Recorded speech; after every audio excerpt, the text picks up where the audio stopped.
তিতুমির কলেজের শিক্ষার্থীদের চলমান আন্দোলনে রাজধানীর কয়েকটি সড়কে তীব্র যানজটের সৃষ্টি হয়েছে।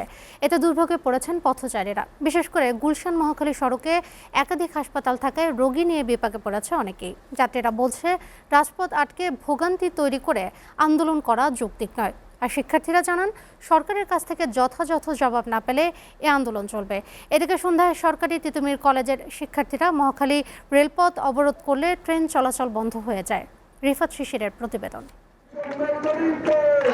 বিশ্ববিদ্যালয় ঘোষণা সহ ৩ দফা দাবিতে তিতুমির কলেজের শিক্ষার্থীদের ষষ্ঠ দিনের মতো চলমান এই আন্দোলন। পূর্ব ঘোষিত কর্মসূচি অনুযায়ী দুপুর 12টার পর কলেজের সামনে সড়কে বাঁশ ফেলে যানবাহন চলাচল বন্ধ করে দেয় শিক্ষার্থীরা। এমন অবস্থায় রাস্তার 2 লেনে যান চলাচল বন্ধ হয়ে যায়। আমি যখন আসছি তখন আন্দোলন শুরু হয়েছে আর কি। পরে ভিতরে দিয়ে চিনি না, ঘুরে ঘুরে অনেক কষ্টে গেলাম আর কি। আবার পুনরায় ভাবছিলাম এখানে শেষ আন্দোলন, আবার আসলাম, সেম অবস্থা। আন্দোলন করলো যে কোনো জায়গায় বলতেই বলতো যে এই জায়গায় থেকে এদিকে আন্দোলন রাস্তা ব্লক, এই যে আমি এইদিকে ঘুরে যাচ্ছি, আমি তো দ্বিতীয় রাস্তা চিনি না, তখন আমি কি করব? তারা একটা শিক্ষা প্রতিষ্ঠান, তাদের দাবি দেওয়া থাকতেই পারে, এই দাবিগুলো তারা সুন্দরভাবে করতে পারে। গুলশান লিংক রোড থেকে আমতলী ও মহাখালী পর্যন্ত যাত্রীরা পায়ে হেঁটে নিজ নিজ কর্মস্থলে যাচ্ছেন। এতে সাধারণ পথচারীরা অনেকটাই অধৈর্য হয়ে তাদের ক্ষুব্ধতা প্রকাশ করেন। এগুলো নিয়ে কথা বলছে, এগুলো থেকে ওদের সরে আসাটাই ভালো।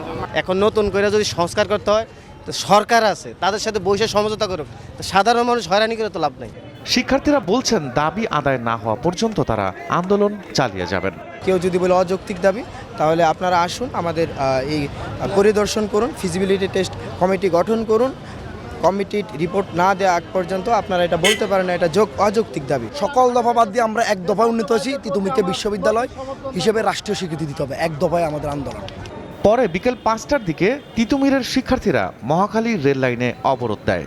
এতে আশপাশের এলাকায় আরও বেশি যানজটের সৃষ্টি হয়। সরকারের সদুত্তর না পাওয়া গেলে মঙ্গলবার সকাল থেকে আবারও তাদের কর্মসূচি চলমান থাকবে বলে জানান তারা।